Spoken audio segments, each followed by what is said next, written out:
जय हिंद दोस्तों, आप सभी दोस्तों का हमारा इस YouTube चैनल में बहुत बहुत स्वागत है। उम्मीद करते हैं कि आप जहां भी होंगे स्वस्थ होंगे, मस्त होंगे और आप अपने पढ़ाई के प्रति निरंतर प्रयासरत होंगे। आज के इस वीडियो में हम स्पेशल टॉपिक के बारे में बात करने जा रहे हैं।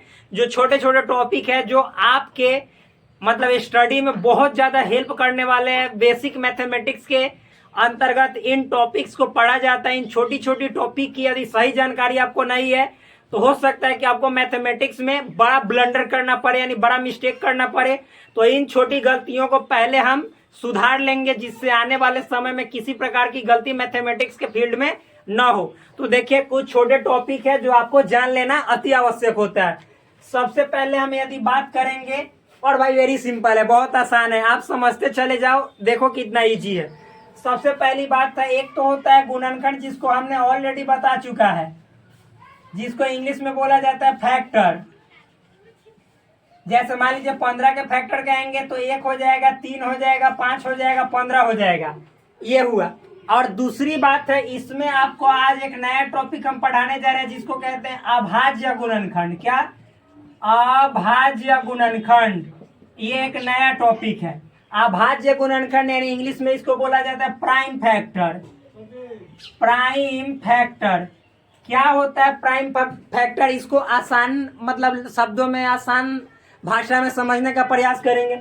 बहुत नॉर्मल है यार, इतना आसान है जितना आसान आपके बगल वाले पड़ोसी को समझना नहीं होगा। इसको समझना उससे कई गुना ज्यादा आसान है। सिंपल है। गुणनखंड समझ गए कि एक होता है 15 का 3, 5, 15। लेकिन यदि आपसे कहेगा कि 15 के अभाज्य गुणनखंड ज्ञात करे, अभाज्य गुणनखंड ज्ञात करे, तो आप कैसे ज्ञात करेंगे प्राइम फैक्टर? इसको चलिए समझते हैं। बहुत इजी है, वेरी सिंपल है। क्योंकि इससे पहले हमने आपको बता दिया है, इसमें 2 शब्द है। अरे भाई, अभाज्य गुणनखंड में कितने शब्द हैं? 2 शब्द है, एक अभाज्य है और दूसरा गुणनखंड है। आप अभाज्य से भी पहले से ही परिचित है, पूर्व परिचित है। अभाज्य क्या होता है, यदि आप पूरा डिटेल में समझना चाहते हैं, हमारे पीछे के लेक्चर में प्राइम नंबर से वीडियो यहाँ पे पड़ा है, आप जाकर उसको जगाइए कि जगो जगो यार, क्यों सोते हमेशा रहते हो। तो आप जब जगाइएगा तो जग जाएगा और वो ज्ञान देना चालू कर देगा। तो आप जाकर देखिए कि अभाज्य होता क्या है, और गुणनखंड के भी बारे में पढ़ा हुआ है, वीडियो जाकर देख सकते हैं, सर्च मार सकते हैं फैक्टर यानी गुणनखंड क्या होता है। तो ये भी वीडियो हमारे प्ले लिस्ट में मतलब कि सोया हुआ है, जाकर उसको जगाइए प्लीज, जगाकर और बोलिए कि तू हमेशा सोया रहता है, जगो, हमको बताओ गुणनखंड क्या होता है, तुम हो कौन, बताओ। तो बताएगा। ये दोनों का मिक्सचर यहाँ पे आपको अभाज्य गुणनखंड पढ़ना है। तो चूंकि जानते हैं कि अभाज्य संख्या क्या होती है, जो एक और अपने आप से कटता है, यानी उसके गुणनखंडों की संख्या मात्र 2 होती है। एगो तो 1 होता है, एगो स्वयं होता है। जैसे 2 हुआ सबसे छोटा अभाज्य संख्या, क्यों? क्योंकि इसके गुणनखंड 1 और 2 होते हैं। अगला बात करें तो 3 होता है, 3 के मतलब 1 और 3 होता है। 5 होता है, 5 के 1 और 5 होता है। इस तरह से 7, 11, 13, ये सभी अभाज्य संख्या है। और जिन संख्याओं का गुणनखंड यही अभाज्य में से कोई होगा, मतलब और आगे बढ़ते चला जाएगा, तो उसी को कहेंगे कि ये संख्या अभाज्य गुणनखंड है। गुणनखंड का मतलब क्या होता है कि 3, जैसे मान लीजिए 15 का गुणनखंड है, तो मतलब क्या निकलता है कि 3 15 को पूरा तरह से विभाजित कर देता है, यानी काट देता है, दम काट छाट के फेंक देता है, पूरा पूरा काटता है। तो 3 चूंकि 15 को काट रहा है तो गुणनखंड हुआ। और 3 क्या है? विषम संख्या। क्यों? क्योंकि इसके 1 और 3 गुणनखंड, यानी सिर्फ 1 और अपने आप से करता है। तो इसीलिए ये अभाज्य भी है और गुणनखंड भी है 15 का। तो इसी को कहते हैं कि 15 का जो 3 है वह अभाज्य गुणनखंड है। 5 भी अभाज्य गुणनखंड है। यानी हम 15 के अभाज्य गुणनखंड लिखेंगे तो क्या क्या हो जाएगा? बोलिए, 3 और 5। समझ में है ना? सिंपल है, 3 और 5। अच्छा, इसी तरह से अब देखिए, हम पूछेंगे आपसे कि 18 के आप अभाज्य गुणनखंड निकालो। कोई दिक्कत नहीं है, ऐसे निकालो 2 से, तो 2 9 18, फिर 3 से लगेगा, 3 3 9, फिर 3 से 1, यानी 18 के जो अभाज्य गुणनखंड होंगे, मतलब गुणनखंड होगा वो 2 होगा और 3, क्योंकि 2 और 3 दोनों अभाज्य संख्या है और दोनों से 18 कट जाता है, इसीलिए 2 और 3 को 18 का अभाज्य गुणनखंड कहेंगे। 15 के अभाज्य गुणनखंड 3 और 5 होंगे, 2 नहीं होंगे। क्यों? क्योंकि 2 से 15 नहीं कटेगा, तो ये अभाज्य गुणनखंड हुआ। यानी अभाज्य संख्या यदि किसी संख्या का गुणनखंड के रूप में हो, वही अभाज्य गुणनखंड होता है। तो एक टॉपिक खत्म। ठीक, मान लीजिए कि आपसे कहेगा कि 20 के अभाज्य गुणनखंड निकाले, कोई दिक्कत नहीं, 2 से लगाएंगे, 2 दहिया 20, 2 से लगाएंगे, 5 बार में 5 से लगाएंगे, 1 बार में 5, बस खत्म। तो आप बताओ कि 20 के अभाज्य गुणनखंड क्या हुए? एक तो 2 हुआ, यानी 2 से कटा। तो आप कहोगे कि 2 2 बार लिखा हुआ है, इसका मतलब, अरे भाई ये अलग बात है, ये 2 2 बार लिखे या 5 बार लिखे, लेकिन 2 है ना 20 का गुणनखंड और 2 अभाज्य है, तो इसीलिए 2 अभाज्य गुणनखंड है। फिर 5, तो 5 भी अभाज्य गुणनखंड है। समझ में आया ना? तो 20 के अभाज्य गुणनखंड कौन हुए? 2 और 5। 3 नहीं होंगे। क्यों? क्योंकि 3 से नहीं कटेगा। ठीक, तो जितना बड़ा संख्या का अब आप अभाज्य गुणनखंड निकालना चाहते हो, इस तरीके से आप निकाल सकते हो। तो यही है अभाज्य गुणनखंड। चलिए अब अगले टॉपिक के बारे में हम इसी में बात करते हैं। कुछ छोटी छोटी चीजें हैं जो आपको जाननी चाहिए, यानी पता होना चाहिए। और मेरा जो इंसान, जो स्टूडेंट्स वीडियो को लगातार एक सीरीज में क्रम में देख रहा है, लाइन बाय लाइन देख रहा है, उसको किसी भी प्रकार की समस्या मैथ में हम आने ही नहीं देंगे। चाहे आप कोई भी क्लास का मैथमेटिक्स को सॉल्व करो, छोटी छोटी समस्याएं तो आपको परेशान कर ही नहीं सकती है। तो प्लीज अब आगे हम लोग यहाँ पे देखने का प्रयास करें। क्या? सो समझिए, एक टॉपिक खत्म हुआ अभाज्य गुणनखंड, दूसरा टॉपिक देखते हैं हम इसी में। आप देखते होंगे कहीं कहीं पे लिखा रहता है, ध्यान समझिए, पहले इसको जान लेते हैं, उसके बाद एक होता है पूर्ववर्ती संख्या, जिसको इंग्लिश में कहा जाता है प्रीडिसेसर। और एक होता है मतलब क्या? तो परवर्ती संख्या। क्या? परवर्ती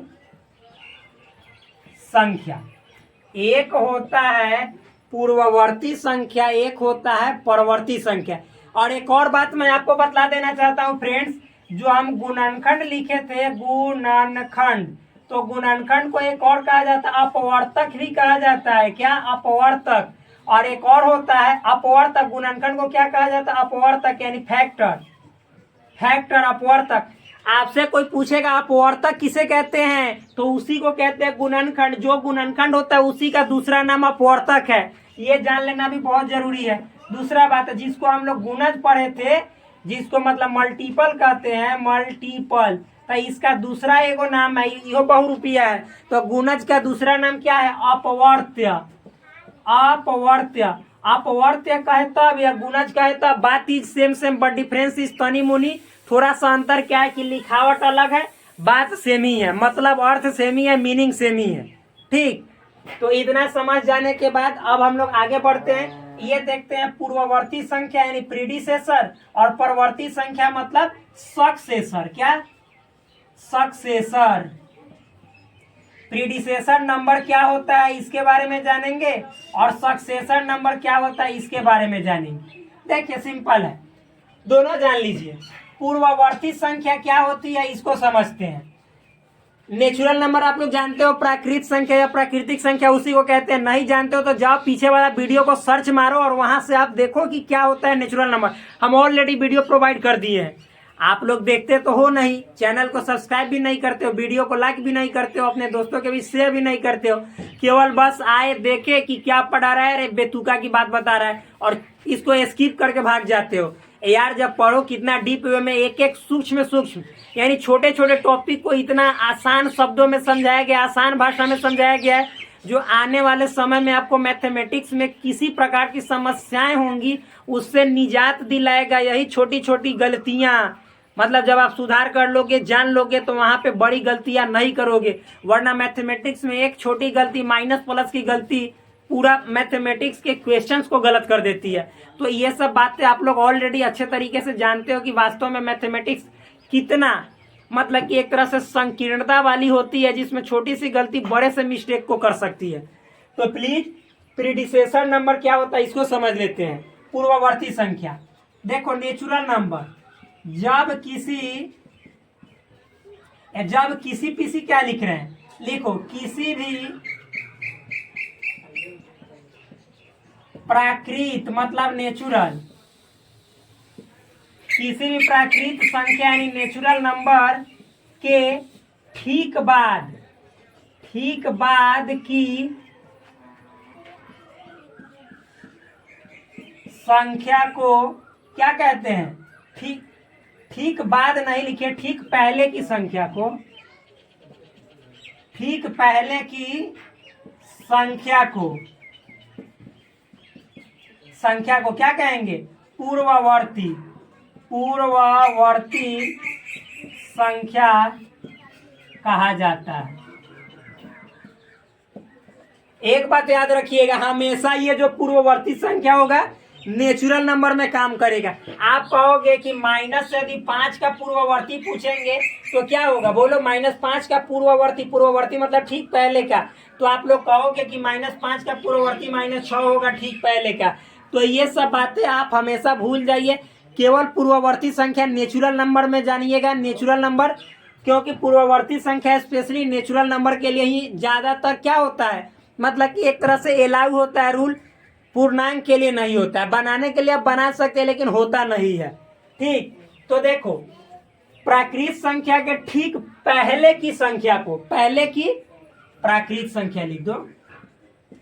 मतलब कोई भी नेचुरल नंबर है, क्या कोई भी नेचुरल नंबर है और कहेगा, मान लो कि जैसे एग्जाम्पल, जैसे 8 के पूर्ववर्ती ज्ञात करें, यानी फाइंड द प्रीडिसेसर ऑफ 8। तो 8 के जस्ट पहले वाला नंबर जो नेचुरल नंबर है, तो बताओ 8 के जस्ट पहले वाला नेचुरल नंबर क्या है? 7। तो 8 का पूर्ववर्ती, पूर्व कहने का मतलब है जस्ट बिफोर, यानी तुरंत पहले क्या आता है? तो 8 के तुरंत पहले क्या आता है? 7। तो 8 जो है क्या है? एक प्राकृत संख्या है और इसका जो पूर्ववर्ती है यानी प्रीडिसेसर नंबर है वह 7 है, 7 है। सिंपल है, बहुत इजी है। तो यानी 8 का पूर्ववर्ती क्या हुआ? 7। अब उसी का जस्ट उल्टा है परवर्ती। देखो, परवर्ती को एक और भी नाम से जाना जाता है हिंदी में, अनुवर्ती संख्या। अनुवर्ती संख्या, क्या कहीं पे आपको अनुवर्ती संख्या भी लिखा है ना, तो अनु का मतलब होता है बाद। जैसे आप जानते होंगे अनुज, ज मतलब जन्मने वाला, अनु मतलब बाद में, यानी अपने से छोटे भाई को क्या कहा जाता है? अनुज। क्योंकि अनु मतलब छोटा, ज मतलब जन्मने वाला, यानी बाद में जन्मने वाला, यानी तब बाद में जन्मने वाला यानी छोटा ही तो हुआ। बड़ा भाई से बाद जन्मता है, कौन होता है? छोटा। यानी उसके बाद वाला को, जैसे यहाँ पे मतलब समझिएगा, अनु का मतलब होता है बाद, छोटा बड़ा से सेंस मत लगाइएगा। अनु का मतलब होता है बाद, ज मतलब जन्मना, यानी जो आपसे बाद में जन्म लेता है उसको अनुज कहते हैं। तो उसी तरह से जैसे परवर्ती बोलो या अनुवर्ती बोलो, बात दोनों का सेम ही है। तो ये क्या होता है इसको समझते हैं। तो पूर्ववर्ती आप समझ गए कि किसी प्राकृत संख्या के ठीक पहले वाली संख्या को पूर्ववर्ती कहेंगे। आप परवर्ती जो कहेंगे किसी भी प्राकृत संख्या के ठीक बाद वाली संख्या को, उसी को कहेंगे अनुवर्ती, यानी बाद वाली संख्या को अनुवर्ती। चूंकि अनु का मतलब बाद होता है तो बाद वाली संख्या को अनुवर्ती। तो यहाँ पे लिख दीजिए, हम इसी को मिटा के लिख देते हैं या पूरा को मिटा के लिखते हैं। तो एक बात समझ जाइए कि पूर्ववर्ती संख्या को इंग्लिश में प्रीडिसेसर नंबर, इसका मतलब होता है किसी भी नेचुरल नंबर के ठीक पहले की संख्या। जैसे 9 का पूर्ववर्ती पूछे, पूर्व यानी पहले वाला, तो 8, 12 का पूछे तो 11, 15 का पूछे तो 14, 16 का पूछे तो 15, यानी ठीक पहले। और जैसे ही परवर्ती पूछ दे तो ठीक बाद में, 15 का परवर्ती पूछेगा तो 8, 16, ये भी नेचुरल नंबर ही होगा। यानी 15 के परवर्ती संख्या का लिखिए, 15 का परवर्ती संख्या ज्ञात करें। परवर्ती संख्या, परवर्ती मतलब या अनुवर्ती, इसी को कहते हैं अनुवर्ती संख्या। परवर्ती बोले तो अनुवर्ती बोले तो बात ही सेम। तो बताइए 15 का परवर्ती संख्या अनुवर्ती संख्या क्या होगा? 16। 15 का परवर्ती अनुवर्ती 16, यानी जस्ट बाद। तो आप सुन लीजिए, परवर्ती संख्या क्या होती है?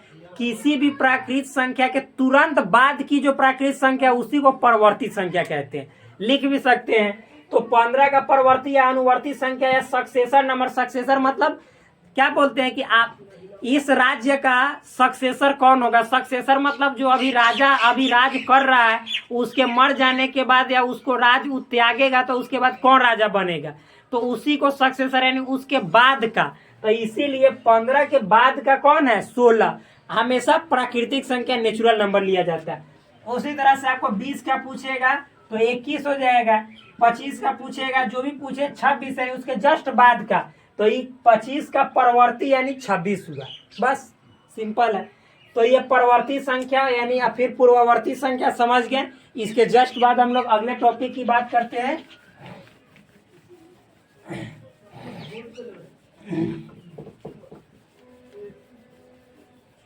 देखिए क्या है अगला टॉपिक, उसको समझते हैं।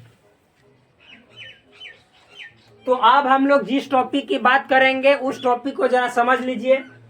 देखिए अब कुछ चीजें आपको परेशान करती, जैसे योज्य प्रतिलोम। क्या योज्य प्रतिलोम, जिसको इंग्लिश में बोला जाता है एडिटिव इनवर्स। इंग्लिश में एडिटिव इनवर्स, हिंदी में योज्य प्रतिलोम। बहुत सिंपल है। देखिए ये इतना सिंपल है कि उतना सिंपल आप खुद नहीं हो। जब आप खुद को कहोगे कि हम कितना सिंपल है तो आप अपने को जानने में बेहोश हो जाओगे। लेकिन ये योज्य प्रतिलोम, अरे बहुत इजी वे में इसको मसल के रख दोगे चुटकियों में। तो कैसे इसको समझते हैं आप देखते हैं। योज्य प्रतिलोम बहुत सिंपल है। क्या है, दो संख्याओं को, क्या दो संख्याओं को यदि आप जोड़ रहे हो, दो संख्याओं को यदि आप जोड़ रहे हो, दो संख्याओं को, और उनका योगफल यदि 0 आ रहा है। क्या, दो संख्याओं को आप जोड़ रहे हो, यदि उनका योगफल मतलब जोड़ 0 आ जाए तो वो दोनों संख्या एक दूसरे का योज्य प्रतिलोम होगा। जैसे मान लीजिए आप इसमें प्राकृत संख्या के लिए भी कह सकते हो, लेकिन प्राकृत संख्या थोड़ी होता है, पूर्णांक के लिए भी कह सकते हो या भिन्न के लिए भी कह सकते हो। अभी समझाते हैं। जैसे देखो पूर्णांक का मतलब हमने पूरा बता दिया कि जो संख्या पूरा होती है, चाहे माइनस में हो, प्लस में हो, 0 हो, वो पूर्णांक संख्या कहलाती है। जैसे हम बोले, अभी पूछेंगे कि 7/2 पूर्णांक संख्या है, कभी नहीं। क्यों, क्योंकि पूरा नहीं है, लेकिन -7 है, फिर +7 है, 8 है, -8 है। माइनस प्लस से कोई मतलब नहीं है, संख्या पूरा होना चाहिए। लेकिन -7/2 पूरा संख्या है नहीं है, ये बटा सटा में है, तो ये कभी भी पूर्णांक नहीं होती है। तो देखो हमने अभी क्या बोला, चाहे आपका भिन्न हो, इसको भिन्न कहते हैं, जो कि हम आगे वाली क्लास में पढ़ाएंगे। इसको पूर्णांक कहते हैं। क्यों, क्योंकि पूरा है। तो चाहे भिन्न हो या चाहे पूर्णांक हो, यदि दो भिन्न को आपस में जोड़ो और उसका जो जोड़ है उसका आंसर 0 आ जाए तो समझ लेना कि वे एक दूसरे के योज्य प्रतिलोम है। जैसे अभी समझा रहे हैं, कहने का मतलब है कि यदि आप जो ए यहाँ पे बोल रहे हैं ए, और ए में आप बी को जोड़ो और जोड़ 0 आ जाए, ए में आप बी को जोड़ो और जोड़ 0 आ जाए, तो ए का योज्य प्रतिलोम जो होगा, ए का योज्य प्रतिलोम यानी इंग्लिश में बोले तो एडिटिव इनवर्स, वो बी होगा। और बी का भी एडिटिव इनवर्स यानी बी का योज्य प्रतिलोम, योज्य प्रतिलोम कहने का मतलब है एडिटिव इनवर्स क्या होगा, ए होगा। बहुत सिंपल है। अब जैसे एग्जाम्पल से समझो, एग्जाम्पल देखो, मान लो कि कहीं पे लिखा हुआ है 4, तो 4 में हम क्या जोड़े कि आंसर 0 आएगा, तो -4। तो कहने का मतलब है कि 4 का जो उल्टा होगा वह -4 होगा। लिख के लिखेंगे 4 का एडिटिव इनवर्स यानी योज्य प्रतिलोम, एडिटिव इनवर्स यानी योज्य प्रतिलोम -4। तो फिर -4 का भी तो क्या होगा, +4। क्यों, क्योंकि आप -4 में +4 जोड़ो या +4 में -4 जोड़ो, आना तो है आंसर 0। चाहे कद्दू चाकू पे गिरे या चाकू कद्दू पे गिरे, कटना तो कद्दू को ही है। यानी -4 में +4 जोड़ो अथवा +4 में -4 जोड़ो, आना तो 0 ही है। और दोनों एक दूसरे का उल्टा होगा। कैसा उल्टा, योज्य उल्टा। देखो प्रतिलोम का मतलब होता है उल्टा, योज्य मतलब एक तरह का जोड़ यानी माइनस प्लस वाला। तो इसी को देखो, यहाँ पे -4 रहेगा तो +4 हो जाएगा इसका उल्टा, अब +4 रहेगा तो -4 यानी -4 का योज्य प्रतिलोम कोई पूछे तो +4 और +4 का पूछे तो -4। इसी तरह से आपको कहीं पे पूर्णांक संख्या वाला है। अब भिन्न संख्या में बात करें, क्या भिन्न संख्या में तो मान लीजिए कहीं पे आपको लिखा हुआ है 7/3, तो प्लस इसमें क्या जोड़ेंगे तो 0 आएगा, तब -7/3 जोड़ेंगे तो क्या आ जाएगा 0। कहने का मतलब है कि 7/3 का योज्य प्रतिलोम जो होगा क्या होगा, तब माइनस में 7/3। और इसी को उल्टा करके पूछिए कि -7/3 का योज्य प्रतिलोम क्या होगा, तो +7/3। बहुत ईजी है, बहुत सिंपल है। तो यही होता है योज्य प्रतिलोम, यानी दो ऐसी संख्या जिसको जोड़ने पर 0 आ जाए उसका जोड़। तो देखो भाई 4 को -4 को जोड़ रहे हैं तो 0 ना आ रहा है, तो 4 - 4 का योज्य है और -4 4 का योज्य है, यानी दोनों एक दूसरे का योज्य है। समझ में आया ना कि नहीं समझ में आया? सिंपल है। अरे भाई मेरे उल्टा कहने का मतलब जैसे दिन का उल्टा रात है, दिन का उल्टा रात, तो रात का उल्टा दिन, वैसा ही -4 का योज्य प्रतिलोम +4 का योज्य प्रतिलोम -4, तो -4 का योज्य प्रतिलोम +4। 7/3 का योज्य प्रतिलोम -7/3, तो -7/3 का योज्य प्रतिलोम +7/3। बस अब आगे समझते हैं, आगे समझते हैं। योज्य प्रतिलोम समझने के बाद एक और टॉपिक है छोटा सा, गुणात्मक प्रतिलोम। तो क्या होता है गुणात्मक प्रतिलोम?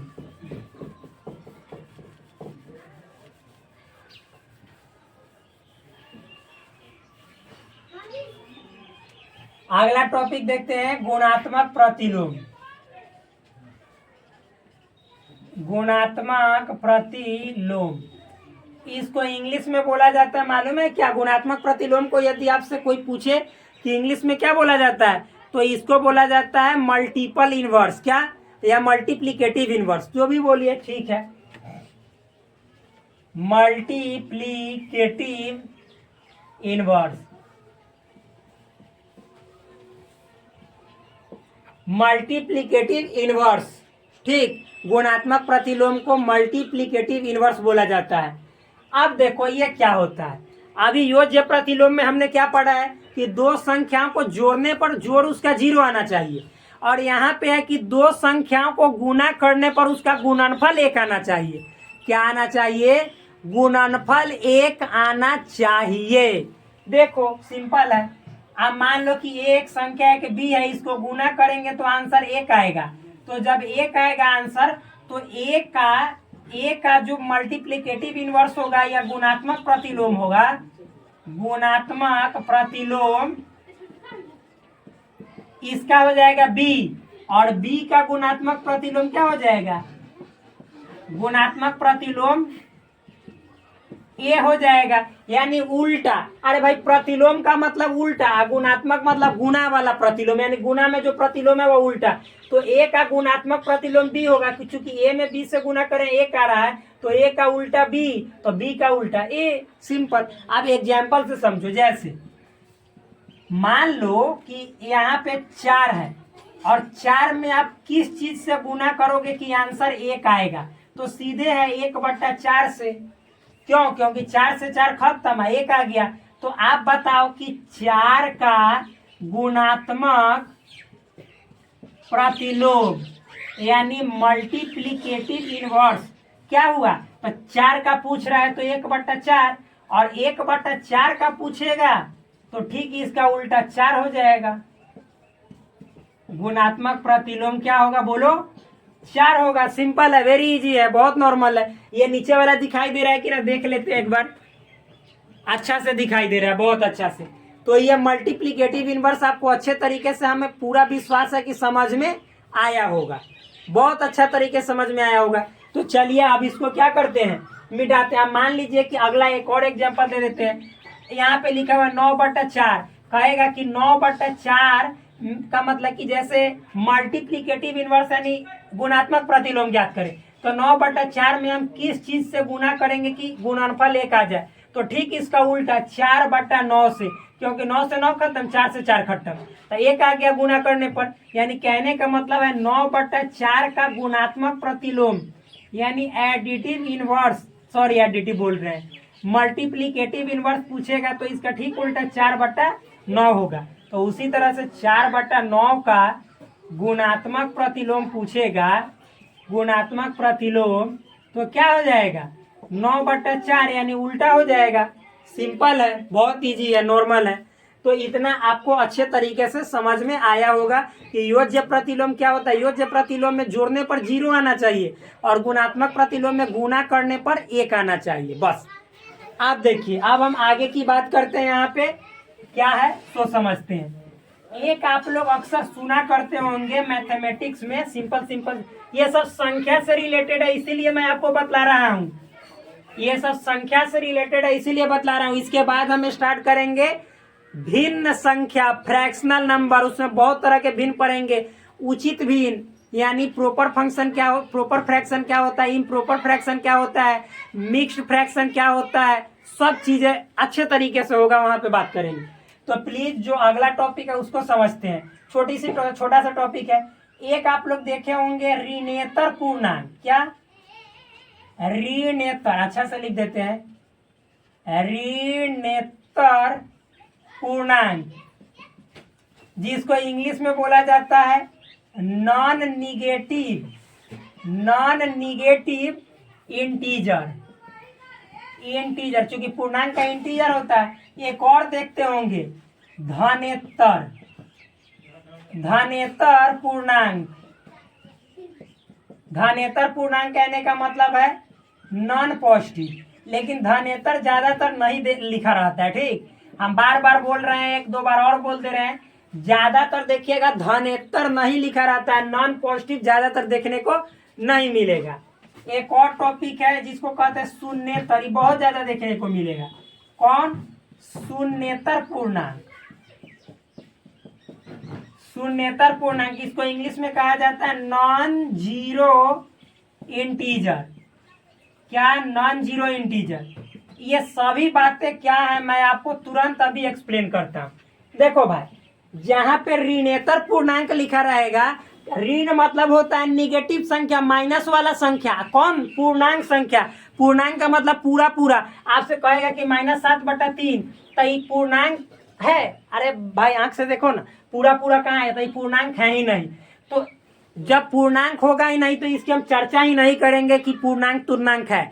यहाँ पे पूर्णांक जो होगा उसकी बात कर रहा हूं मैं। तो देखो, ऋण मतलब माइनस और पूर्णांक मतलब पूर्णांक। पहले समझो जितना बोल रहा हूं। तो जहां पूर्णांक का मतलब 7 हुआ, 6 हुआ, 5 हुआ, 4 हुआ, 3 हुआ, -4, -3, -2, 0, 0, ये सब पूर्णांक, पूरा अंक। दशमलव अट्टा बट्टा सटना नहीं, पूरा बताया जाके पिछले वीडियो में देख लीजिए, पूर्णांक वाले वीडियो में। तो आप देखो ऋण और पूर्णांक, पहले एतर हटा दे रहे हैं, इतर। ठीक, ये संधि विच्छेद से मिलकर बना है। ऋणेतर का मतलब होता है, ऋणेतर 2 शब्दों से मिलकर बना हुआ है, ऋण धनम इतर। और जब ये अ और ई मिलेगा तो ए का निर्माण करता है। संधि विच्छेद में हम पढ़ाएंगे क्लास 10th और 11th एंड 12th के हिंदी व्याकरण में। तो ये ऋण और इतर यानी अ जोड़ इसका ई मिल के क्या बना हुआ है? ए। तो यही है यहाँ पे, मतलब ऋणेतर हो गया दोनों को मिला देने पर। इतर मतलब होता है उसको छोड़कर, हटाकर, छोड़कर, अलग करके। तो ऋण का मतलब माइनस और इतर का मतलब छोड़ देना, यानी माइनस वाला को छोड़ देने के बाद जो पूर्णांक बचता है उसी को कहा जाता है ऋणेतर पूर्णांक। इंग्लिश में बड़ा अच्छा है, क्लियर है कि नॉन निगेटिव, यानी निगेटिव वाला इंटीजर नहीं। तो निगेटिव वाला इंटीजर नहीं तो क्या? पॉजिटिव वाला इंटीजर है, साथ ही साथ जीरो भी। अरे भाई मेरे, नॉन निगेटिव कहने का मतलब है कि केवल माइनस वाला नहीं होगा, बाद बाकी सब होगा। तो सब में जीरो नहीं आया, जीरो भी आया। क्यों? क्योंकि जीरो ना तो निगेटिव है ना ही पॉजिटिव, लेकिन वो नॉन निगेटिव है। नॉन निगेटिव कहने का मतलब कि माइनस वाला उसमें नहीं है, और जीरो भी पूरा हो जाएगा शामिल, 0 0 सब। नॉन निगेटिव कहने का मतलब माइनस वाला छोड़ के, तो माइनस वाला केवल छोड़ना है, तो 0, फिर उसके बाद 1 2 3 4 सब हुआ, ये सब नॉन निगेटिव हुआ। जैसे 0 हुआ, 1 हुआ, 2 हुआ, 3 हुआ, 4 हुआ, 5 हुआ, 6 हुआ, 7 हुआ, डॉट डॉट अनंत तक चले जाओ, तो इसको बोलते हैं नॉन निगेटिव। इसमें नॉन मतलब नहीं, निगेटिव मतलब निगेटिव। तो इसमें नॉन निगेटिव यानी निगेटिव जिसमें नहीं हो, तो इसमें निगेटिव दिखाई दे रहा है? नहीं दिखाई दे रहा है। तो इसी को कहेंगे नॉन निगेटिव इंटीजर। यानी ऋण से इतर, यानी ऋण से छुटकारा पायल, मतलब जो ऋण से छुटकारा पाया हुआ है, माइनस वाला से छुटकारा पाया हुआ है, छुट्टा चढ़ रहा है किस से? माइनस वाला से, तो उसी को बोला जाता है ऋणेतर पूर्णांक। अब आगे देखते हैं, धनेतर का मतलब होता है जो इंग्लिश देखो नॉन पॉजिटिव, ज्यादातर ये देखने को नहीं मिलता है लेकिन हम बता दे रहे हैं, समझा दे रहे हैं। देखो नॉन पॉजिटिव यानी इसमें पॉजिटिव वाला नहीं होगा, पॉजिटिव वाला को छोड़कर, यानी बेचारा इसमें 1 2 3 4 5 6 अनंत वाला ये सब नहीं होगा। इसको छोड़ देंगे तो जितना बचा, जैसे 0 -1 -2 -3 अनंत तक, ये सभी होंगे। इसी को कहते हैं धनेतर पूर्णांक यानी नॉन पॉजिटिव, जिसमें पॉजिटिव नहीं हो। एक और देखो शून्येतर, ज्यादातर ये देखने को मिलता है सबसे ज्यादा। शून्येतर कहने का मतलब है जो शून्य यानी 0 से इतर है, इतर मतलब छुटकारा पा गए है। यानी देखो ये ऐसा पूर्णांक होगा जिसमें 0 नहीं होगा, बाद बाकी सब होगा। तो भाई पूर्णांक पूरा माइनस अनंत से लेके dot dot -5 -4 -3 -2 -1 0 1 2 3 4 5 dot dot plus अनंत तक होता है। तो इसमें से 0 को निकाल के फेंक दो और जितना जो पूर्णांक बचा वो सब है में शामिल हो जाएगा। इसी को कहते हैं नॉन जीरो इंटीजर। ठीक, तो इतना बात आपको अच्छे तरीके से समझ में आ गया होगा। आज भर के लिए बस इतना ही, फिर हम मिलते हैं आपसे नेक्स्ट वीडियो में। तब तक के लिए धन्यवाद। प्लीज आप मतलब कि इतना समझ गए होंगे और वीडियो आपको अच्छा लगा होगा तो चैनल को प्लीज यार सब्सक्राइब करो, वीडियो अच्छा लगे तो लाइक भी करो और अपने दोस्तों के बीच शेयर भी करो। जय हिंद, फिर मिलेंगे नेक्स्ट वीडियो में एक शानदार टॉपिक के साथ।